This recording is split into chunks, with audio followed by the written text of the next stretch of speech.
اعوذ باللہ من الشیطان الرجیم بسم اللہ الرحمن الرحیم ربی یسر ولا تعسر وتمم بالخیر۔ السلام علیکم ورحمۃ اللہ وبرکاتہ۔ امید ہے تمام خیران خیریت سے ہوں گی۔ جی خیران، ہمارا فقہ کا درس جس میں ہم تقریباً دفن کفن اور نماز وحشت قبر کشائی کے تمام جو جتنے بھی احکامات ہیں وہ پڑھ چکے ہیں۔ آج جو ہم نے پڑھنا ہے خیران وہ ہے مستحب غسل۔ جتنے بھی مستحب غسل ہیں واجب غسلوں کے علاوہ وہ یہاں پہ ہم ڈسکس کریں گے، اور 634 مسئلہ نمبر ہے جس میں ہم نے یہ تمام غسل پڑھنے ہیں، اور بتانے لگے ہیں کہ اسلامی شریعت میں بہت سے غسل مستحب ہیں، جس میں سے کچھ یہ ہیں۔ پہلا یہ کہ غسل جمعہ اس کا وقت صبح کی اذان کے وقت سے سورج غروب ہونے تک ہے، اور بہتر یہ ہے کہ ظہر کے قریب بجا لایا جائے، اور اگر کوئی شخص اسے ظہر تک انجام نہ دے سکے تو بہتر ہے کہ ادا اور قضا کی نیت کیے بغیر غروب آفتاب تک بجا لائے۔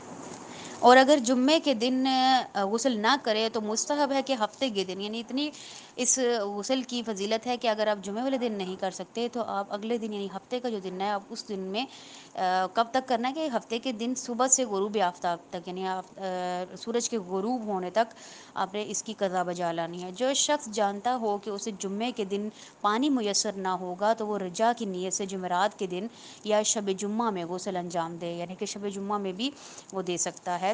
اور مستحب ہے کہ انسان غسل جمعہ کرتے وقت یہ دعا پڑھے: اشہد ان لا الہ الا اللہ وحدہ لا شریک لہ وان محمدا عبدہ ورسولہ اللہم صلی علی محمد وآل محمد واجعلنی من التوابین واجعلنی من المطہرین۔ یہ ہمارا جو ہے وہ مستحب پہلا غسل ہے۔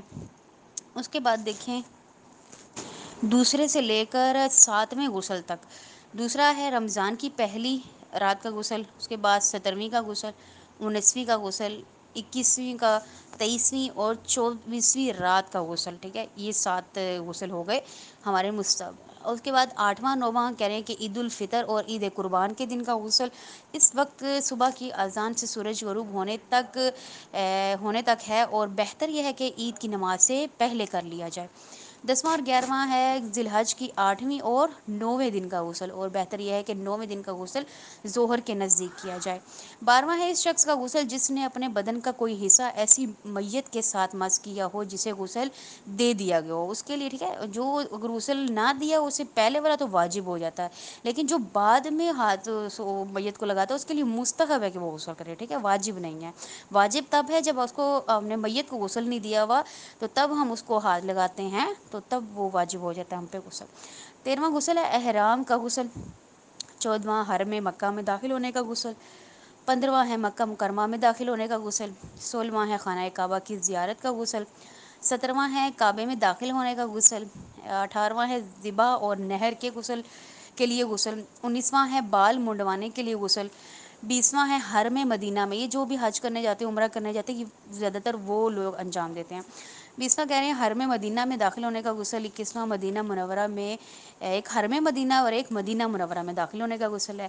اور 22واں ہے رسول خدا صلی اللہ علیہ وسلم کی قبر مطہر سے وداع، یعنی واپسی کا جو ہے غسل ہے۔ اس کے بعد 23واں ہے دشمن کے ساتھ مباہلہ کرنے کا غسل، اور 24واں ہے استخارہ کرنے سے پہلے بھی ایک غسل ہوتا ہے وہ بھی مستحب ہے، اور 25واں ہے طلب باران، یعنی جو بارش کے لیے دعا ہم کرتے ہیں اس کے لیے بھی اس دعا کرنے سے پہلے بھی غسل ہے ایک مستحب۔